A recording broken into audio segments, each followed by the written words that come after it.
Yo, what is up? You have found We Like the Blazers. I am your host, Ryan Whitledge.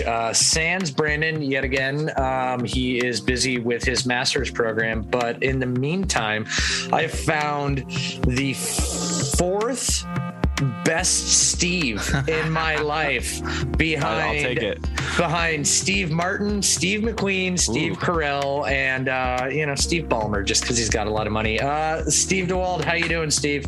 I mean, I was kind of flattered to be on that list for a while, and then just the arbitrary put me behind Ballmer because of dollar signs. Not sure how I feel about that. So, well, I mean, if I hang out with you, you're not. There's no yachts. As far as I know, there's no yacht you're bringing me on. We aren't going on an exotic trip. It's probably going to end up with us being in some dive bar in downtown Vancouver because we're both heathens that live on that side of the bridge. Yeah. I'm sorry, I'm not going to get into a tax thing right now, but yeah, I like living in Vancouver. I also like dive bars. Probably where we'd end up. This is true. So. Speaking of, the reason I bring you on, last podcast episode, I had Eric Griffith of Willamette Weekly of his most recent fame, but most notoriety as far as Blazerland goes of Blazers Edge writing, which is where I know you from. And we discussed all the minutia of cap details and what Joe Ingles' cap hold means for the team, and did the deep dive into that. And now that we're approaching the start of everybody's favorite thing, the tournament, I don't know, is March Madness, can you say March Madness, or do I owe money if I I don't know if it's a ready to rumble situation, which now you're gonna now I gotta all right, bleep at 37. There you go, leave it in, you got the money, dude. If Buble, if he comes after us for that, I know he comes after everybody, but like, does he just have like a Google search thing, like, or an AI running, like, if you hear this in any audio format, immediately sue them? I think like the Buffer family is the driving force behind smart AI and just looking for that trademark money everywhere they can, any way they can. Jesus. But no, I think you can say March Madness. All right, but March Madness is coming up, and I asked you to bring your binder of young men to this podcast. You know what? Mitt Romney really soiled the good name of binders. Like that's a real problem. But yes, I still use paper. I have not transferred it into type, and I should just keep this on a PDF, but I like to keep it around, put notes in it. So I still very much, maybe I'll stop killing trees, maybe I'll go fully digital, but as of right now I still do paper copies, and right now we're definitely in the note taking phase. But I brought my homework with me. That is fantastic, because this is the most in tune to draft prospects and Blazers positioning and lottery odds and all that crap that I have been since the great draft of Myers Leonard and that young up-and-comer Damian Lillard in 2012. So I want to real quick ask a very dumb question of you as my resident draft expert on this. And because I've heard I've realized that not a lot of people know exactly what the fuck the draft lottery is, how many teams are involved in it, how it works, is when the end of the regular season happens, is that the final, seeding and order for the draft lottery? So Steve, give us the draft lottery for dummies rundown here real quick. So I just want to make sure, because they have amended this process, and this is a constantly evolving processes and how they weight these teams, how they place these teams, how far a team can fall, and how flat the odds are at the top. When I say flat, basically the top four teams the worst three teams basically have equal odds to get that first pick. As far as the teams that are eligible for the lottery, it is every team that doesn't make the playoffs. Now, that used to be a very simple thing when we had this, there was no play-in, but now basically if you don't qualify through the play-in, even if you make the play-in and technically play a postseason game and you don't make it to the traditional round of 16, you are very much a lottery team. So that's something to keep in mind for Blazer fans, especially this year when you're looking at the New Orleans Pelicans, who are most likely, for sure, I would guarantee are going to be a play-in team. I don't think they can get to a point where they're out of it. So that's going to be someone you're going to be watching for. As painful as it might be, we're probably, for the betterment of the Blazers, should all be rooting against the Pelicans. Oh, it hurts. It hurts my soul, because that means you have to root for the Lakers. Yeah. And again, the reason you're doing that is because the pick that the Blazers received from the Pelicans, the first round pick, is protected number 5 through 8. So you really got to thread the needle here. If the Blazers do not get this pick this year, it is conveyed into a Bucks pick in a couple of years, which will probably be shitty.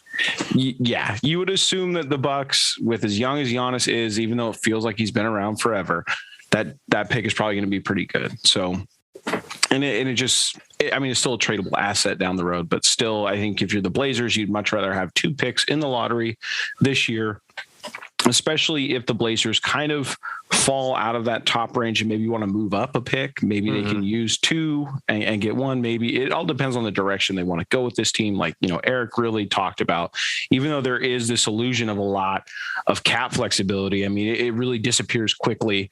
And do you really want to put 2 guaranteed contracts into 2 rookie players, or how do you want to navigate that? So as far as the lottery goes, though, it'll be, the actual lottery drawing will happen before the finals.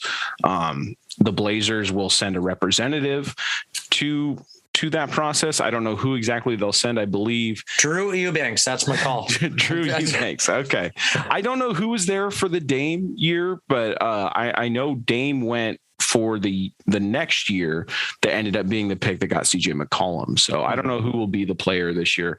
Maybe it'll be Anthony Simons. I have no idea. So, and usually, they can kind of have some fun with it too. So, yeah.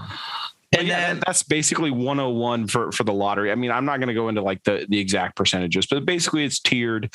The top is relatively even. The worst 3 teams basically have an even shot at that. Yeah. And one of the other things too is that's important to consider, especially when, thinking about the Pelicans pick, and that, say that, they make the play-in, but don't make the playoffs. And so they end up, sitting as like a 9th or 10th seed in that spot. The first, second, third, and fourth overall picks are awarded via ping pong balls, and it's teams 1 through 14 are all their ping pong balls are in that. So even though there's a very minuscule chance that the Pelicans could vault up into that 1 through 4 spot, it's still there. So their overall placement by their record until the draft lottery has commenced is not set in stone. Correct. Yeah. Correct. So in that regard, and then coming up on March Madness, there's my understanding of this draft is that it's about a top 4 to 6 heavy in players that could make an immediate impact on a team. Obviously something that the Blazers are looking forward or are looking for is an immediate impact player. And a lot of the top prospects in this draft are at kind of positions of need: centers, power forwards, small forwards. There's a few shooting guards in there that are taller than 6'3", so at least there's that. But I just kind of want to immediately look at, let's just say, the top 10, because the Blazers are looking at having 2 picks in that range. And for anybody who wants to follow along at home, as it stands right now, both Steve and I are looking at Tankathon. And so let's just kind of start at 10 for there may be players you need to skip because you haven't kept up with it, but start at 10 and work our way to the top, where I'm really going to need you to convince me that Chet Holmgren is not going to snap in half in the NBA. Okay, perfect. Before we get into kind of this rundown, I do want to say, as far as all draft classes are not created equal. Like you say, you'll typically hear some years, this is a 1-player draft. This is a 3-player draft. This is a 4-player draft. I think the consensus here for this draft, as far as you're talking about that top elite tier, and most of the time you're going to see drafts broken into tiers. For most of this year, I think it was a top three in that first tier. I think more in the last month or so. I think Jabari Smith and Chet Holmgren, who we'll talk about later, have separated themselves into that top tier. And then you have kind of Paulo in his own tier that maybe Ivy's creeping up on, which will work backwards to these guys. But what I do want to say, as far as NBA ready players, I think throughout this top 10, you're going to see players that are intermixed that I might value more, but might be less NBA ready than the player I just covered. And that mainly just has to do with floors and ceilings and what you're necessarily going to go after. What is this player going to absolutely be potentially day one when they step on an NBA court versus what is this player going to be potentially, 3 years from now? And I will say my big board is not exactly the same as Tankathon, but I can speak comfortably to most of the players on this list. So I am sad that I don't currently see a giant whiteboard a la War Room style behind you as we speak right now. Will that make its way up in your house, or is your wife going to kibosh that? I currently have like a swivel one at my place of 9 to 5 work that definitely has budget stuff for my real job on one side, and then does have a more NBA style.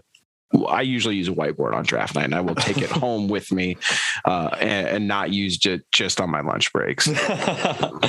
All right. So as Tankathon has it right now, the Blazers' current standing pick without running a sim on the lottery is God, this is going to test my pronunciation, most of these names, but a Tari Eason? Mm-hmm. Okay.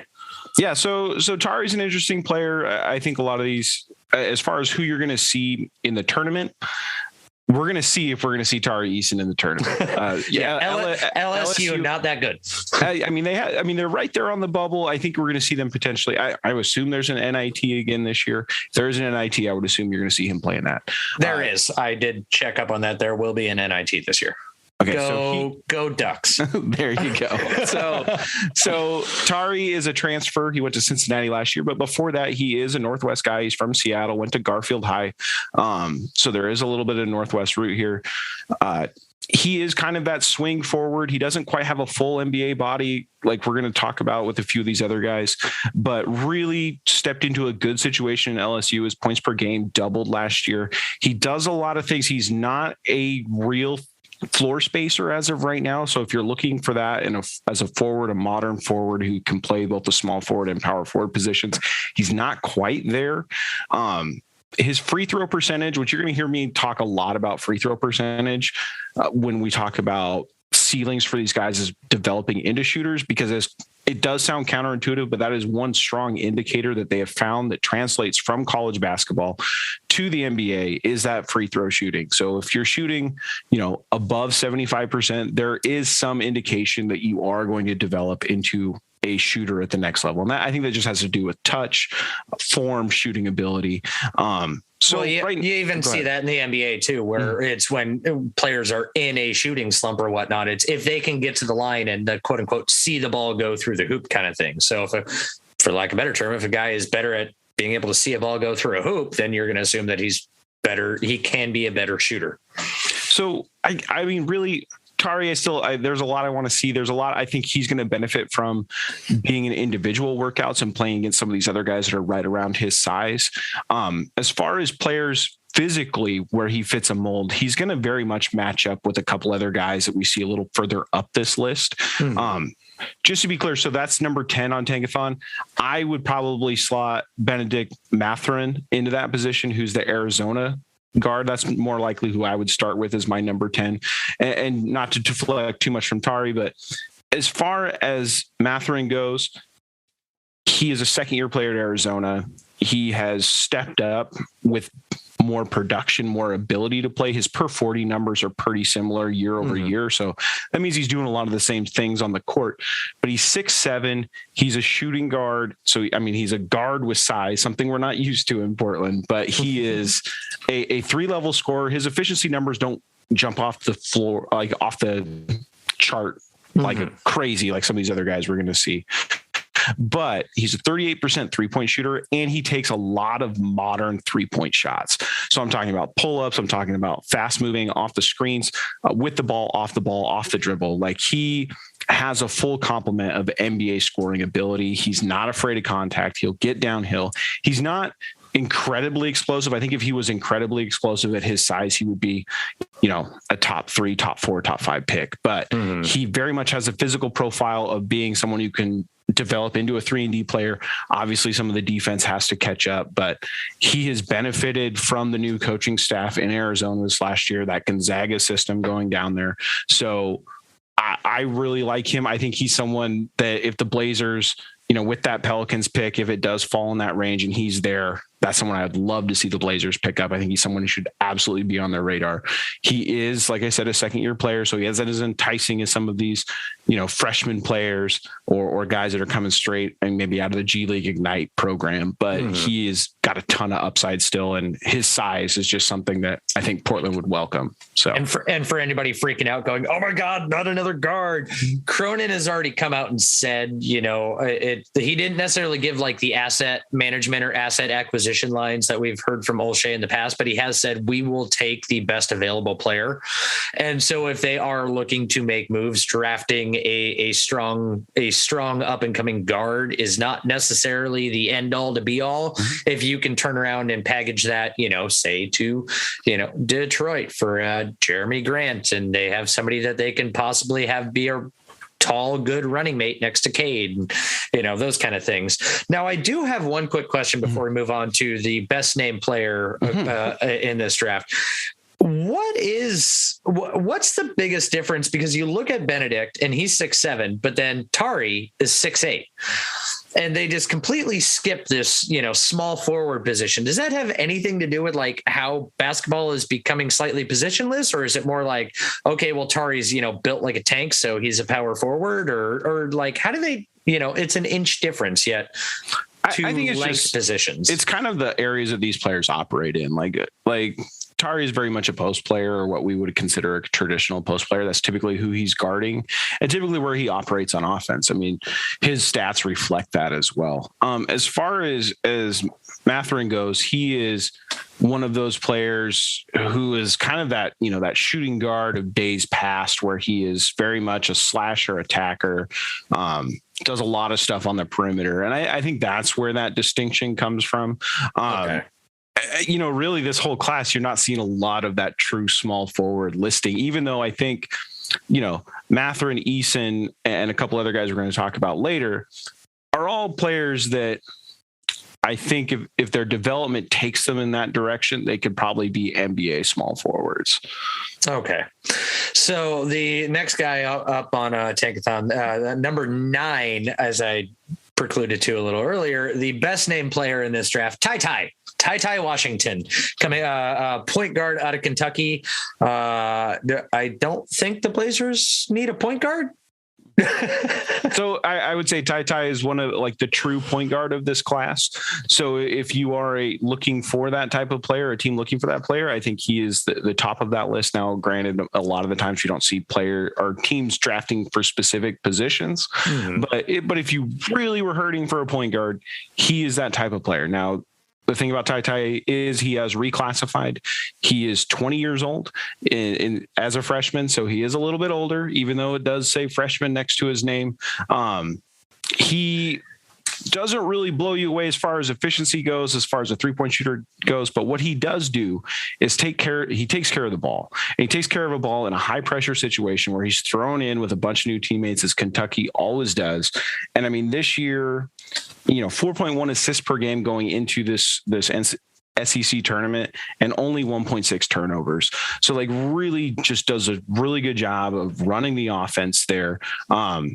Not a lot. It doesn't really look for his own shot a whole lot, but he does have the athleticism, the quickness, and really is good at reading the floor. If he wanted to create his own shot, just about a dozen points per game for him heading into this weekend. He's a player that if you want to talk about someone to watch in the tournament potentially, or someone in these post-season games, he's someone I think could rise up boards. Typically like that traditional guard. If a team gets hot, they're a team that, he's a player that could potentially rise up draft boards, or at least get some notoriety from your more common, once a year, once a month out of the year basketball fans for college basketball.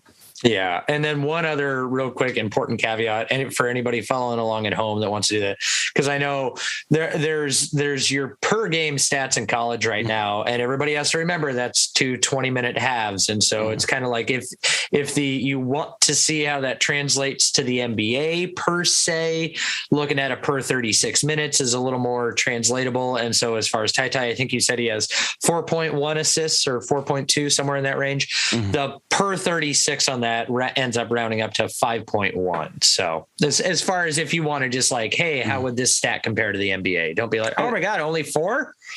And that's why you'll see a lot of the times, like when I'm talking, necessarily about, Tari or Mathurin, you're looking at their per minute production is what you're looking at. So what are they doing when they're on the floor? Not necessarily, like, obviously a bench player or someone with a smaller role is not going to make the same type of impact, but these might have a ton of potential. Like you see this, I look at this more often with overseas players who might be on, a team with a bunch of grown men and they're not playing a whole lot. You really kind of want to get a snapshot of what is actually happening when they're on the floor. But college is definitely something useful. It's definitely, for me, I use the per 40 numbers a lot for if a player changed roles just by, progressing, like a second year player, what really changed? Is he still doing the same things, or did he make a leap somewhere and he's doing something a little differently, or production is coming out of nowhere? And that's where those per 40 numbers are really useful.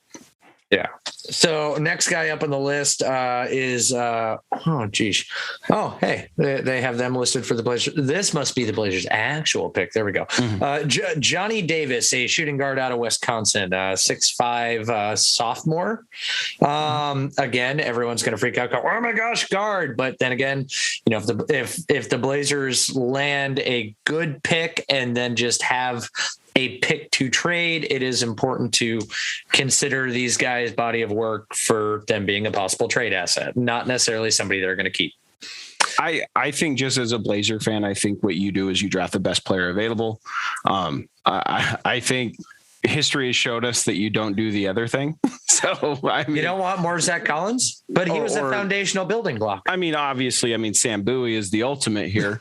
But you draft the best player available. And as far as Johnny Davis goes, he might be, just from an attitude and how he conducts himself on the court, my favorite player in this class.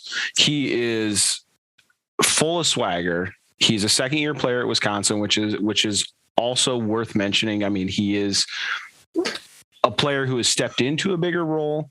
He has, like I'd mentioned with Mathurin, he has that full complement of offensive skills or skill sets. Now, his efficiency numbers are not great. He's a sub 35% 3-point shooter right now, but he takes very tough shots, and he takes a lot of them. So he's someone who I think is going to benefit from getting away from Wisconsin's kind of grinded out offense and Big Ten basketball and get into the NBA where there's more spacing. I think his game is tailored towards that. Like I said, how he conducts himself, how he carries himself, he is full of confidence. He has that short memory. You don't see him really get inside his own head. He really can shake it off. I think he's going to be a leader at the next level, especially if he ends up in the right situation. I'm really excited to see where he ends up. Now, if it's with the Blazers, that'll be kind of interesting. I don't know necessarily how he fits into their plans, especially with probably what the long-term vision is here for Anthony Simons. But Johnny Davis is a super interesting player. I think he's someone who, when you look back at this draft, 5-10 years from now, and things play out for Johnny Davis to the best of his ability, and he ends up in a good situation, I think you can look back and say how did we miss that he became the best player in this draft? I really think that I think there's not a lot of players I'm going to say that about going forward, especially, and we're going to go through a lot of very talented players, but I think Johnny Davis can really make a jump here and a leap, especially if he ends up in the right situation. He's got a great All-American name too. If it's like, if Ford Motors doesn't immediately just throw all the endorsement money at him, that's That'll be a failure on their part. Next up, number 7 on the mock draft board for Tankathon is a guy that I've actually heard mentioned a lot in regards to Portland, a power forward out of Iowa, which has one of the, oddly enough, best traveling sports fan bases around the country that I still don't fully understand. But Keegan Murray. Mm-hmm. So Keegan Murray, second year at Iowa, he is a little bit older than the rest of these prospects. I think he's going to be 22 when he takes the floor for the NBA for the first time. That said, he is probably the most dynamic scorer, pure scorer, leading scorer out of everybody in this draft per 36. Yep. In the NCAA, he does everything. He can play on the perimeter. He's comfortable in the post. What I really like about him on the perimeter, and I think it's a lot to do with his chemistry with his brother, who also plays on Iowa, but he really uses screens. He understands spacing. He does a really good job of showing to the ball. So he's constantly rotating. He really has a firm understanding of space. He's someone who's fully took advantage of Iowa, kind of changing the guard. So Luka Garza, Wieskamp, they both leave. And those guys were just a vacuum for touches last year. And he just steps right into this premier role. Now, Iowa still has some work to do to make sure they make it into the tournament. There's a team I really hope makes it into the tournament. But I think Keegan Murray is, if you're to pick someone who's like, hey, this on paper should be the exact fit for the Blazers for a later or mid lottery pick, I think it is Keegan Murray. And I think a lot of people are kind of circling him on their list just because of that, because he does play at a position of need. I think he is, I mentioned it with Tari, with Eason, as far as a player that could potentially play small forward. I think Keegan Murray could make that transition a lot easier. I think he can play either forward spot depending on the personnel around him. I think he's a floor spacer. I think he's someone who can develop into more of an offense once Dame kind of, gets out of being that first role. And if he is, in Portland for a long time, I think Keegan Murray is someone who can continue to pick up slack on the offensive side of the ball. And I think that's why a lot of people are attracted to what Keegan Murray can do. There's also a real possibility here that Keegan Murray has already made the biggest leap of his basketball career, and he is older. He's made a huge jump here. I don't know if he can replicate another jump of that magnitude, which you're going to have to do to be a starter in the NBA as a forward. So that's something I do have some reservations there. And also just some of the play style and some of the competition. But I think, if you were to circle a player that this makes sense for Dame's timeline, I think Keegan Murray is probably that player in the mid lottery for the Blazers. All right. All right. So next up on the list, no relation to Shannon Sharp. And yes, I did workshop that joke, and I just said it before I resumed that recording after a tiny break. But Shaedon Sharp, a shooting guard out of Kentucky, 6'6". He's a freshman. And for some reason on this, all his stats are blanked. Is he broken?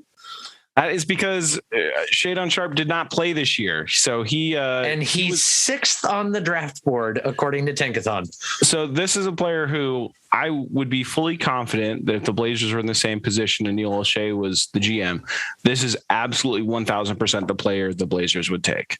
Has he previously been employed by the Clippers? Was he a ball boy? I don't know about that, but what I would say is this: is if Sharp hits, the GM that takes a chance on him is going to look like a genius. And so basically Sharp was going to be Kentucky's prized 5-star recruit for next year.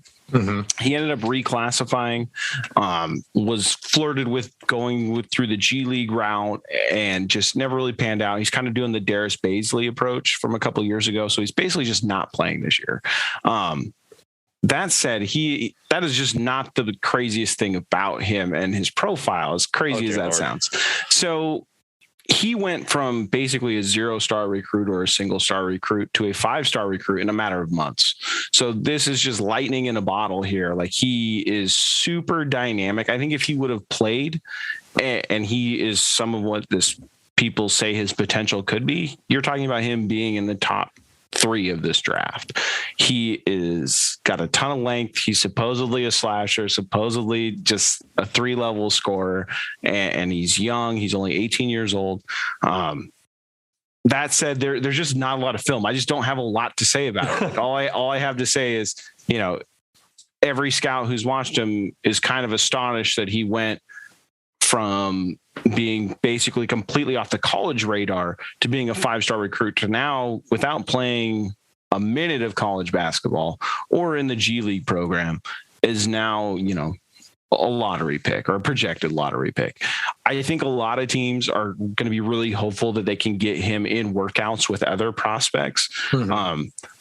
There's kind of been this rumor going around that he could look like the number 1 pick in a solo workout. Like, he just has that level of physical gifts and just that quick twitch muscle, and he moves really fast, and but you just want to see him play against somebody, I guess is what it is. And that's the huge thing. So he is probably the biggest boomer bust pick here. And that's kind of why I really felt like if O'Shea was still here, that would be the guy the Blazers would take, because if it does work out, the GM who takes him is going to look like an absolute genius. Is it kind of fitting that in the kind of mock draft order that he's slotted to go to the Kings, and that is just a completely Kings thing to do? Mm-hmm. I mean, I don't know. It might make just too much sense for the Kings. I mean, you might as well just try. Like, I'm all for the swing for the fence type player. Like, I mean, I could probably talk myself into Sharp without watching hardly any of his film, just based on what the scouts are saying. So, but we'll see. We'll see. He's going to be someone who's going to be, like I said, super interesting to watch in the pre-draft process, as far as who he practices with, what type of competitions he's able to play in, if he's able to get in on the combine, just all that stuff that you're going to really want to see him measured against other people in this class. So next up on the list, we have a small forward from Duke, AJ Griffin. No relation to Blake Griffin. I'm just going to call out the relationship names here. No relation to Peter Griffin either. All right. Johnny Davis, not related to Anthony Davis in any way, shape, or form. Just okay. No, not at all. As far as AJ Griffin goes, he is an absolute 3-and-D player, heavy on the 3. We haven't seen a lot of the D, but he is someone. Gotcha. I waited for you to take a drink there. But so he is almost a 50% 3-point shooter. So he is just a lights out, gets to the corner, waits for Paulo to kind of do his thing, and he's the safety valve. And you watch his film, and it reminds me of Anthony Simons for a different reason. Is Anthony Simons, when I watched him, his IMG film, I was like, I really hate this guy's release. Like, it's super low. And when I talked to his coach, he's like, no, I wasn't going to change it. He was almost a 50% 3-point shooter. AJ Griffin's footwork does the same thing to my brain. He has a very staggered landing point on his 3-point shot, but it's repeatable. Obviously, it's working at 48%. We just haven't seen him do a lot of other things. And I think that's just by design of how Duke has built this team, just around Paulo, really. And then you have a true center that is also very talented. Mm-hmm. So he has very much just been a wing player. Now, when you're talking about a player that could be attractive to plug and play into the Blazers system, it's AJ Griffin. And I like it just for one, he's a proven shooter. I mean, by every metric, it looks like it is going to translate to the NBA. And also, I think there's probably some untapped potential. I mean, he was a highly sought after recruit, and he just really hasn't got to do a lot of the things that he was recruited for, that he was doing at a high school level. He's really just stuck to this 3-and-D type role. So I think he's someone who has a lot more to give at the next level, but he also is that rare mix of a very high floor, just because he is such an efficient 3-point shooter. So definitely someone to watch. Definitely someone, if he falls in the Blazers range, should be on their radar, because he fits a position of need for sure. Next up, we have another guard. This one on the shorter scale for guards in this top 10, 6'4", Jaden Ivey out of Purdue. Mm-hmm. I don't recall ever hearing a lot of Purdue players being in a top 4. Am I wrong on that, Bob? No, I can't think of any off the top of my head, but I could be missing someone huge here. So I don't want to commit to that. You start in on this. I'm going to figure out who the best draft pick out of Purdue is. Yeah. So as far as Jaden Ivey goes, second-year player at Purdue, he has taken a big leap as far as being a facilitator, being the primary facilitator for that team. He went from 1.9 assists per game to 3 assists per game. He's also outperformed his per 40 numbers in that metric as well. He is incredibly explosive for his size. He's 6'4". He's someone who's probably going to benefit in this draft process through how successful. And I want to be very clear, they're not the same player, but how successful Ja Morant has been. He is cut from that cloth as far as what he can do moving downhill and his explosive first step. And I mean, he is a serviceable 3-point shooter, but that is definitely not what he is known for. He is known for getting from point A to point B very quickly, and he is not afraid of contact. But again, 6'4" guard. I don't know how he really truly fits into the Blazers' plans, but he is someone you could see playing alongside Ant, but I just don't know where Dame fits into that. And it would be down the road a little bit, but yeah, still a interesting player to watch, and someone definitely worth watching in the tournament. Someone who could, if Purdue kind of shakes some of their typically snake bit tournament performances, he's someone to watch. Yeah. The most productive Purdue draft pick ever comes from the 1980 draft, which you and I very much remember so well from that era before we were born. Joe Barry Carroll, 10 years with the Warriors. Okay. But, and this one hits close to home, the highest drafted ever Purdue player, it was drafted number 26 in the 2017 draft. One Mr. Caleb Swanigan. Yep. to change this subject to something happier, I think Robbie Hummel was like the head of Team USA's 3-on-3 Olympic team. So that there's a positive. Robbie Hummel seemed like he played at Purdue forever, but I think he was like hurt all the time. So, but yeah, you definitely Purdue. Not really. I mean, as far as guards go, I think Carson Edwards is the last first round pick that was a guard, I want to say. Another super athletic player. I think Jaden Ivey's just a little bit different, a little bit more of a pure point guard when it comes to that. As far as the two, still just really known for his explosiveness, and really just his numbers exploded across the board in his second season at Purdue. And so now we get into the interesting ones, the top three. And before we go, the name by name and how Tankathon has this ranked, is there any sort of consensus on the order of these top three, or is this just basically like whichever team needs something is going to pick one of these players, and you may as well be able to interchange all three of these guys for the top three in the draft? I think I mentioned a little bit at the top of the show. I think Bunkaro has fallen behind the other two as far as Jabari and Chet Holmgren. I think just Paul is just kind of, he has the ball so much, and I'll talk about it. I guess I'll just go right into talking. Yeah, he's number three right there. So he would be I would have him as in a tier of his own. I would say he is that second tier of the draft. He handles the ball a ton, and he reminds me a little bit of another Duke forward that was there. That was Jason Tatum. And Jason Tatum ran into a big problem with the NBA as far as his first dribble and his first attack downhill was a very unprotected move. It was turnover prone. It caused a lot of problems for the Celtics at certain times. And I think Paulo definitely fits that. I mean, he is dynamic as far as being a player of his size. He has an NBA body right now. He's 250 pounds. He'll be all of that in muscle when he goes to the NBA. So he is very much the body type, but he's just got to dial in the little things. I mean, as far as the Blazers go, I mean, there's obvious interest with him being a Northwest guy, being from Seattle, but I just, there's so many questions as far as what he does efficiently from the perimeter and how he takes care of the ball. Now, upside wise, he is a pick and roll point guard. I mean, he can create plays, and with his size, he should be a roll option as well. So when you're looking at pairing him potentially with another big dynamic player, like a Ben Simmons type, it's very interesting to put two players of that size that you can interchange as pick and roll operators and pick and roll rollers. Now, I think that's super interesting, especially depending on where he lands. Like right now with Tankathon, it has him going to Detroit. Detroit's a super interesting team when you look at the size on that team with Cade Cunningham, who's got a lot of size for a point guard, and you put Paulo on that team.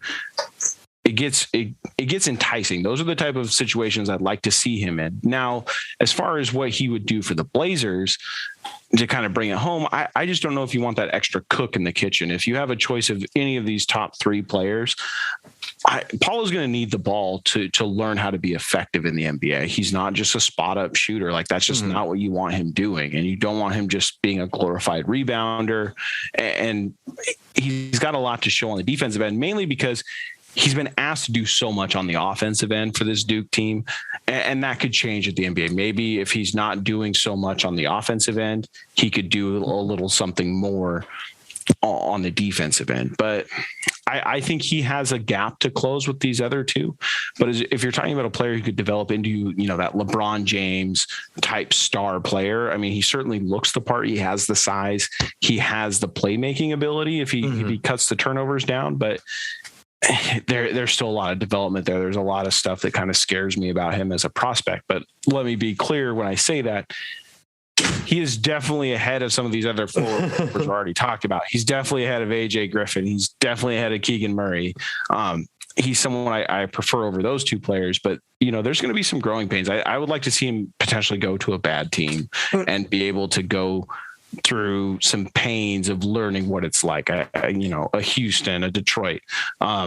Even the Pacers, I wouldn't mind seeing him go to a situation like that. So in regards to if he's the guy, best available talent at the Blazers pick or whatnot, would there be a concern, like you'd mentioned earlier when talking about his play alongside AJ Griffin?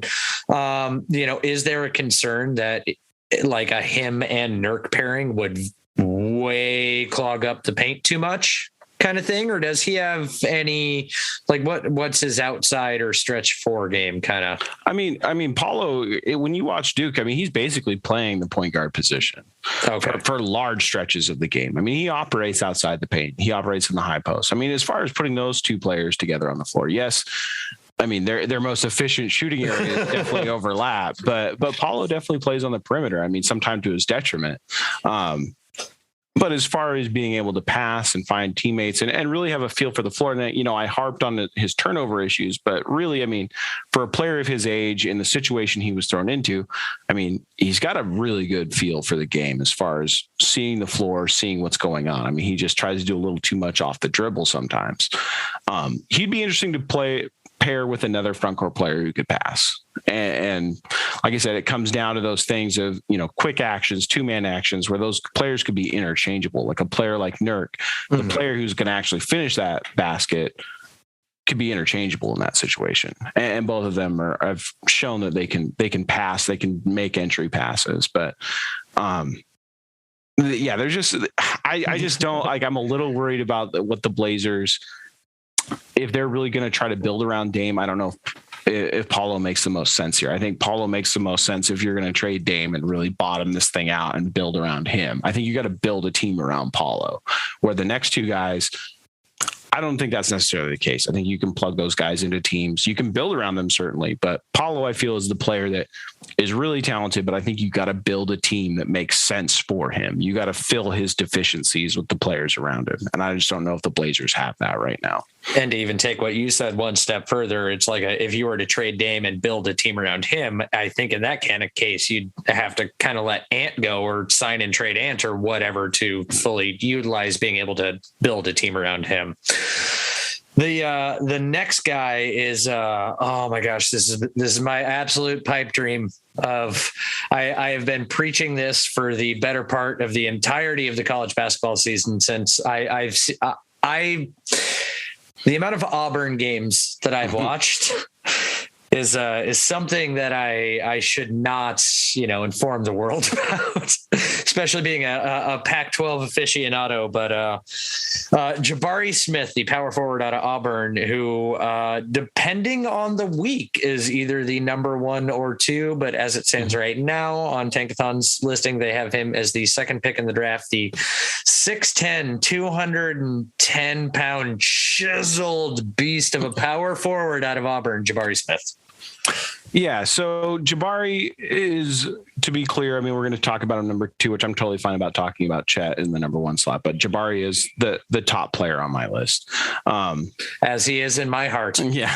So Jabari is set to be the second person in his family in recent years to go in the top 3 of the NBA draft. He is Kwame Brown is his cousin. So, they're both Southern guys. Jabari has a more modern offensive skill set, though. And I think that is the most attractive part of his game, is not only his size, but what he does at his size. He has developed this pick and pop 3-point shot. He can space the floor. He isn't really the shot blocker that Chet is, but, players at least have to think about him when they're in the paint. 7'1" wingspan. I think he's going to be able to guard multiple positions. I think a lot of what we're seeing from Evan Mobley can be replicated by Jabari Smith at the next level. And I think that is why he's so attractive to the Blazers specifically. I mean, I think that is the pipe dream. I think he is one of those ideal players to fit in this system. Like I said, modern 3-point shooter. He can, he can create off his own dribble in transition, and he can also spot up, set screens, and really get to a good spot. And really, it just says a lot about, an 18-year-old player. I mean, he's younger than both Paulo and Chet. Like he has a very advanced offensive game.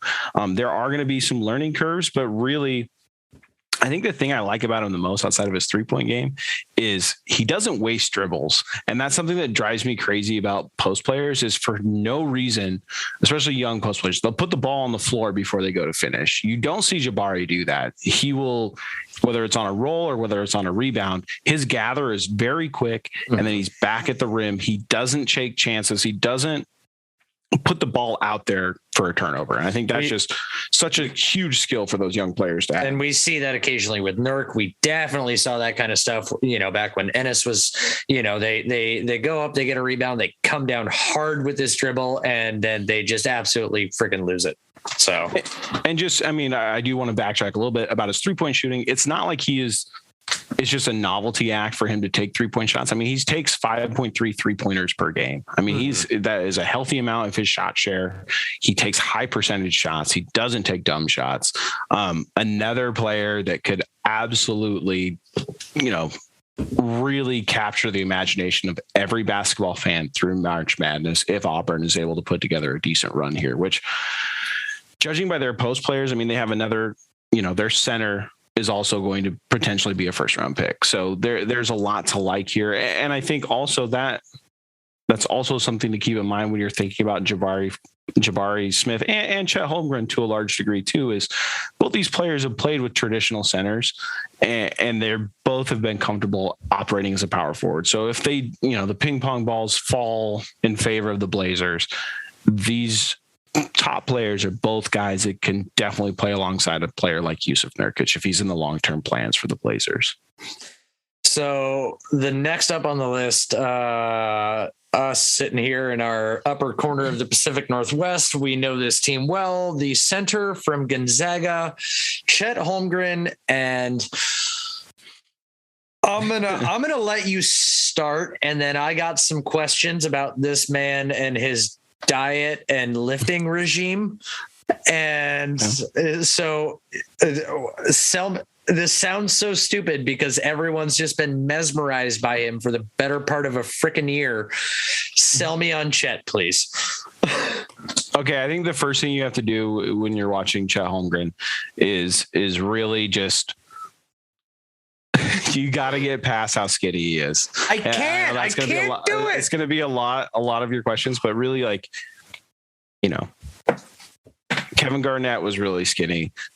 Kevin Durant was really skinny. Now, I'm not saying Chet is that type of player. He's more, going to probably operate in more places like Kevin Garnett did, but Kevin Garnett was a little bit thicker by the time he started playing fully post minutes. Mm-hmm. But as far as Chet goes, what you want to do when you first start watching him, once you get over some of that, is really, it starts with his footwork. Everything Chet Holmgren does starts with his footwork, and everything is deliberate.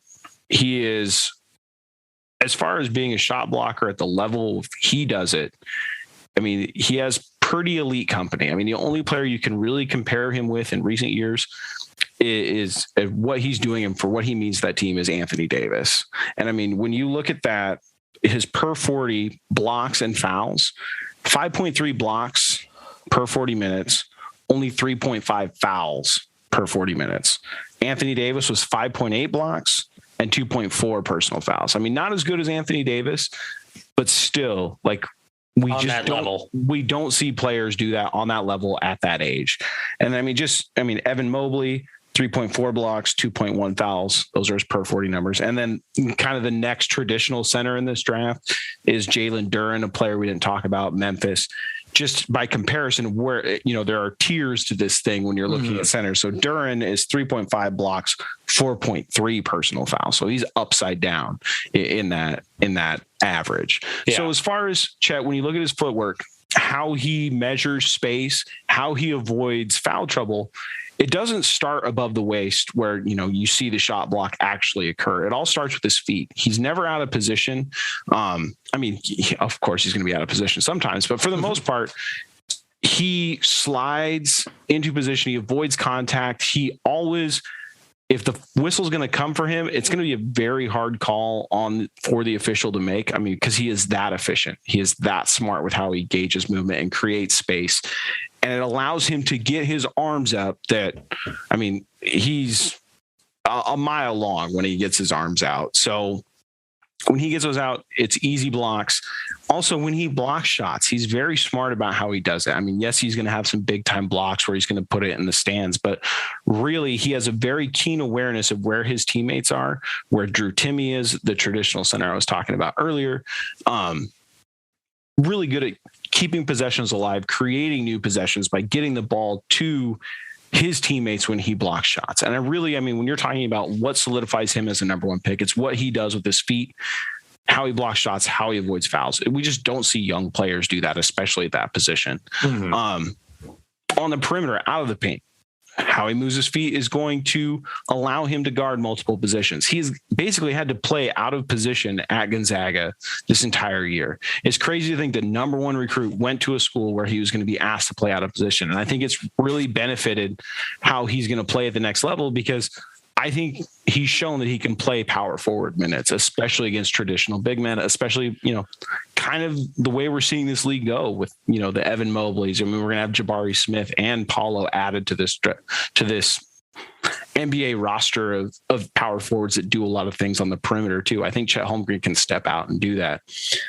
As far as his offense goes, he's a developing three-point shooter. He's got a soft touch. His free throw shooting indicates that he's going to develop into a three-point shooter.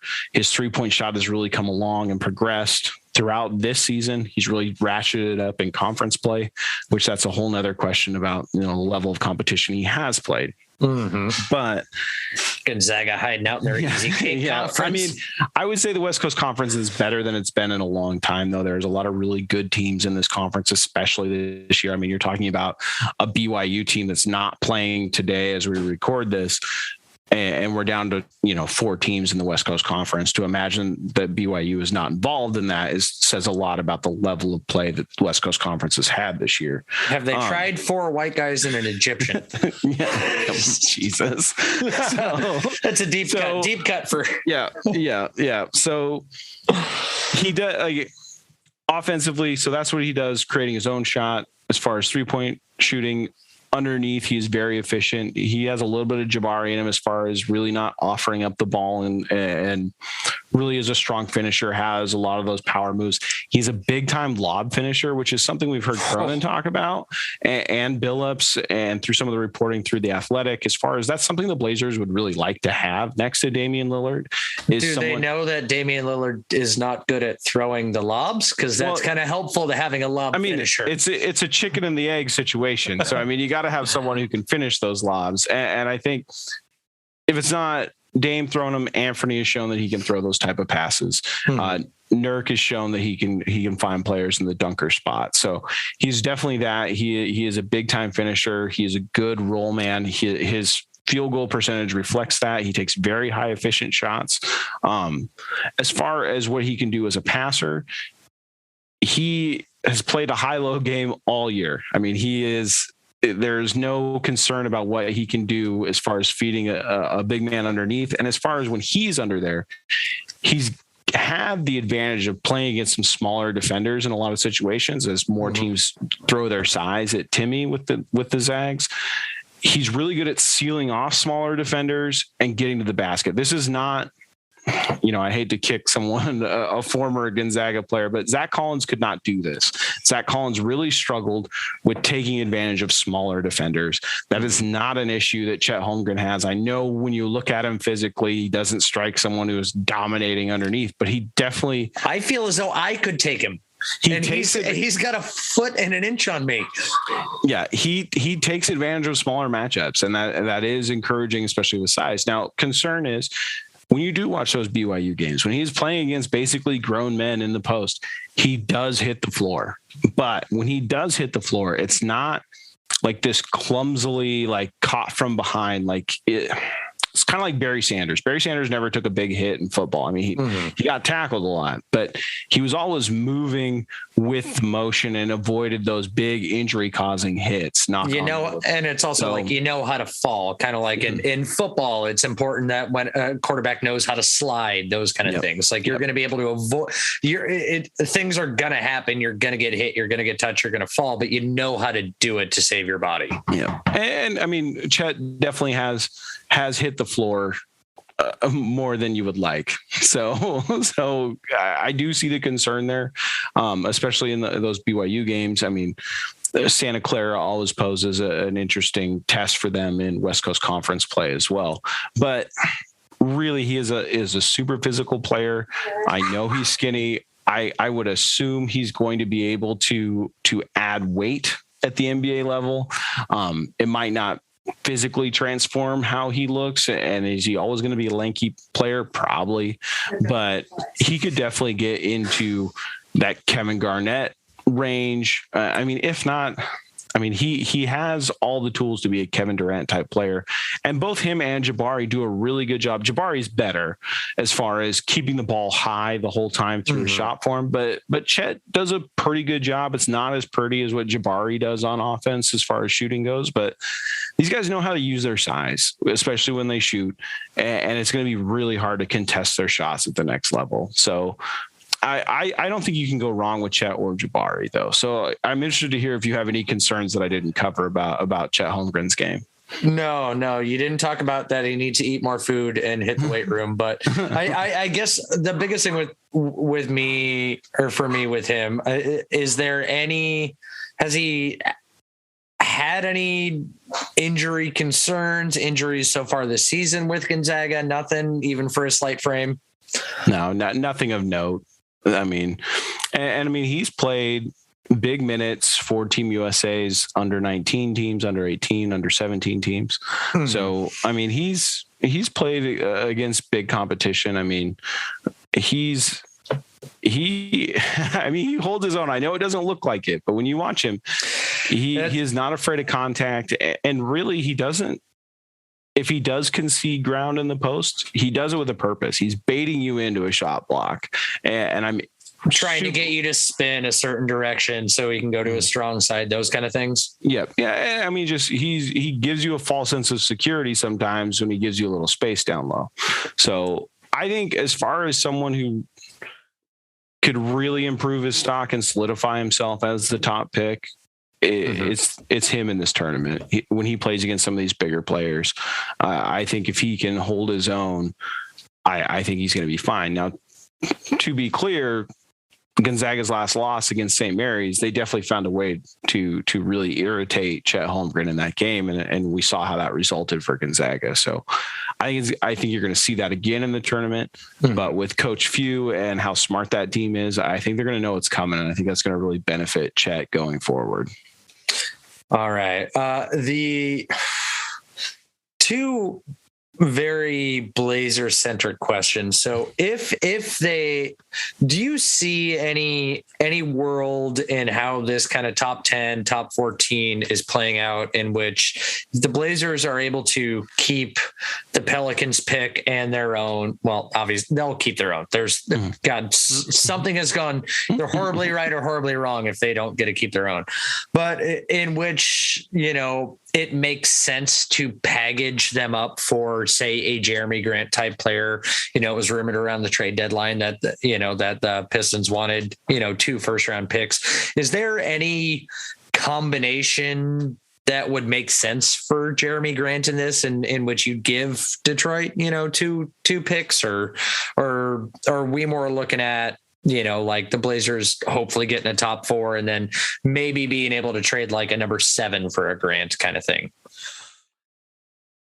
Grant's an interesting situation just because I think, first off, is there a situation where you would trade a first round pick in this draft? I think if both your picks fall out of the top 3, you're going to have to get some luck to land up there, most likely. I think, yeah, absolutely. You think about trading 1 or 2 picks. I think there's no one, if you're really going to build around Dame, there's nobody outside this top 3 that you should be married to.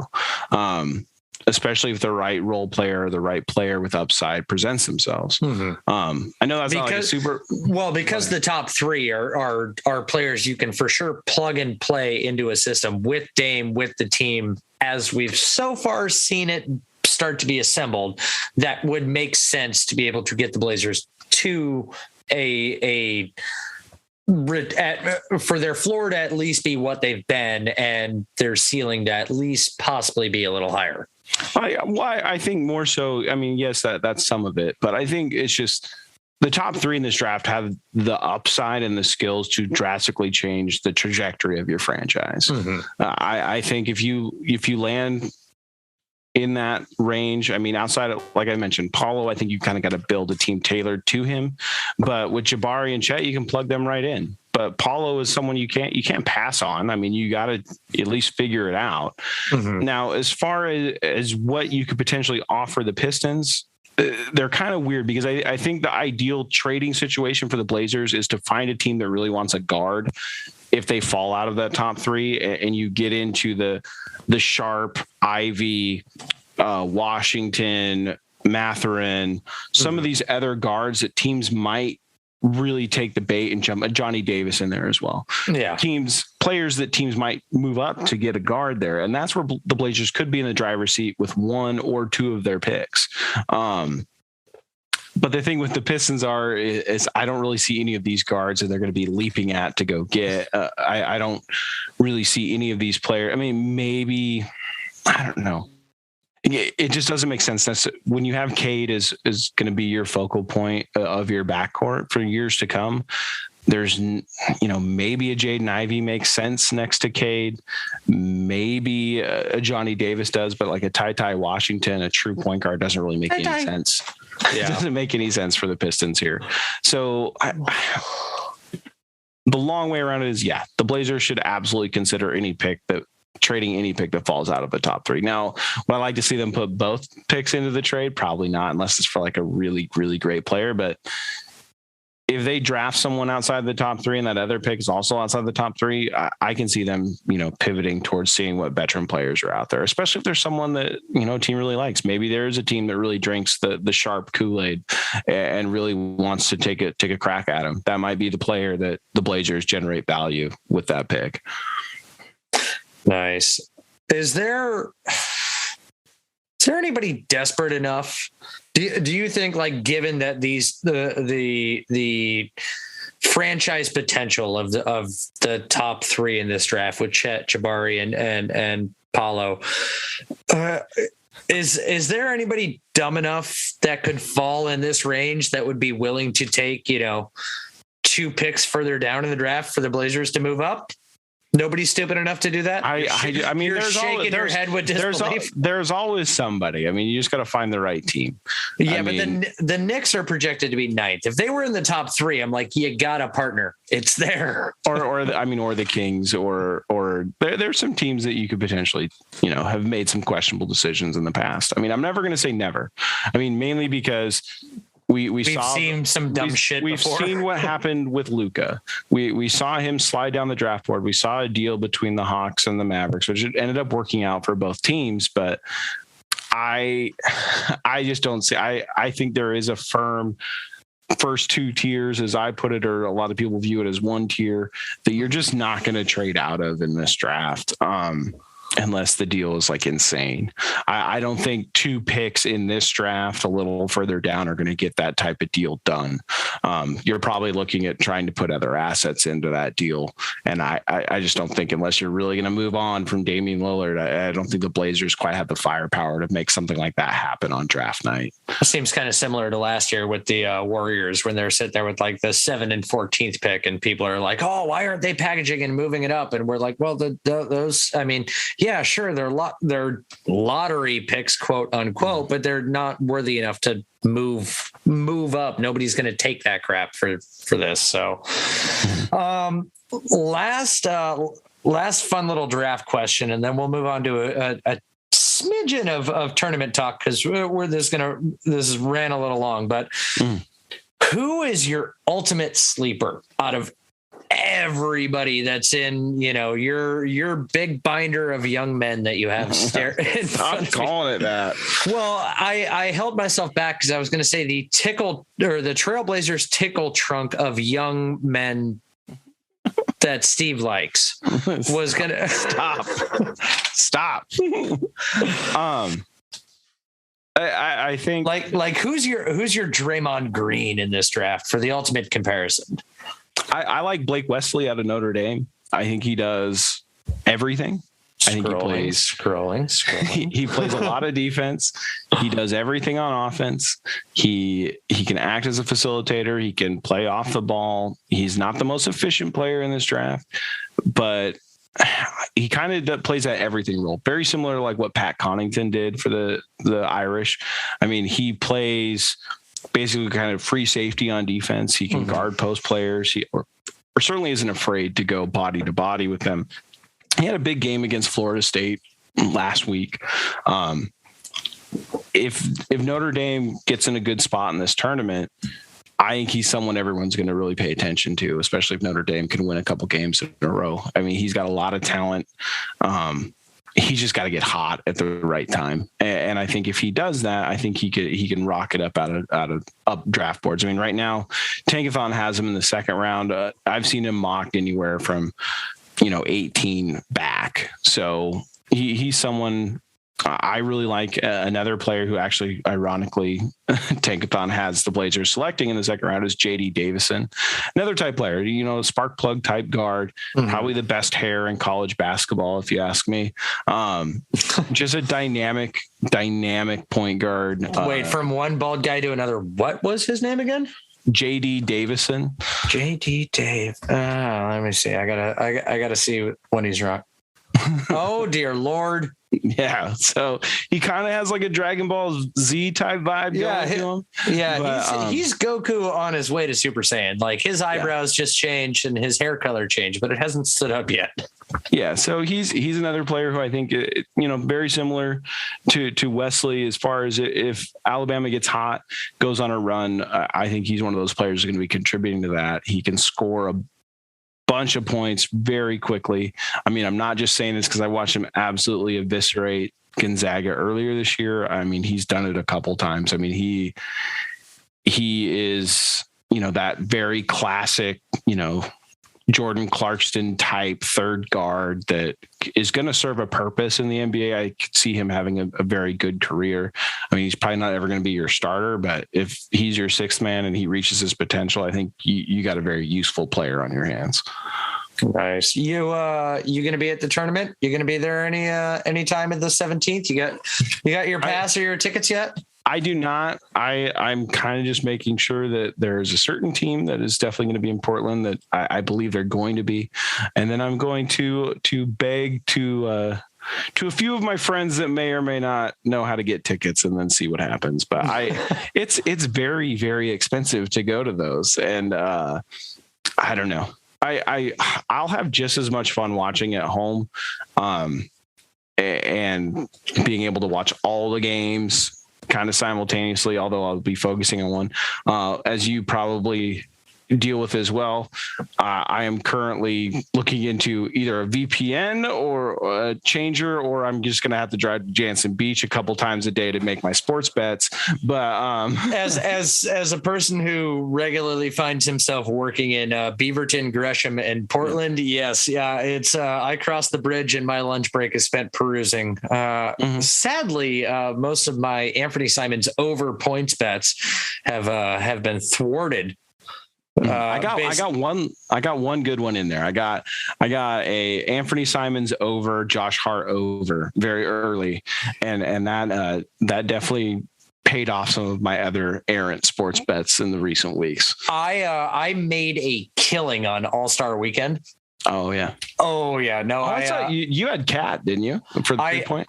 I scattered some money around through that, but yes, a Cat hit for me. But I bet Cat, CJ, and Trae Young. And but yeah, no, I cleared up on the MVP. That was a late bet because I originally took Giannis and Jokic. Those are my two. And then it was a very late gut check that I was like, I'll throw a little coin on Steph. So Steph paid off for me at some decent odds. I hit Cat at decent odds. I actually hit the rookies or the skills challenge, even though I watched that and I still don't understand what I saw. Yeah, I don't know what they're doing there. I don't know what they're doing. I hit Obi Toppin for the dunk comp. Oh, you found the dunk comp on it? I couldn't find the dunk on there. Yeah, but it was only he's like plus 250, so it wasn't much. I was really as far as All-Star MVP. I know people don't like to hear about old gambling, but I was really thinking, it's like catching big fish. We got to tell the stories. I was really thinking everything was coming up DeMar DeRozan. It just felt like there was a lot of positive buzz there. The odds were great. Those 34 plus point games for 5 games in a row heading into the weekend. He had the narrative. Yep. I set that money on fire. So, but yeah, I will be, I might go to the tournament. I might not. I'm probably leaning more might not. So I'll probably be watching on multiple TVs from the comfort of my own home. Well, if you don't, off air, I'll tell you the sports bar that I'm willing to after work on opening weekend, Thursday, Friday, that we can go hang out at. And it's good news, right downtown Vancouver. So it's in our neck of the woods, and nobody's going to follow us from Portland. Anyways, Steve, thank you for chatting stupid draft stuff with me. This is your time of year. This is your Super Bowl. As a Dolphins fan, you don't get many of those. Yeah, thanks. You're welcome. But go ahead, tell everybody where they can find your own podcast, writing, if you're still doing it in any way, shape, or form, or follow your once every 2.5 weeks, tweets.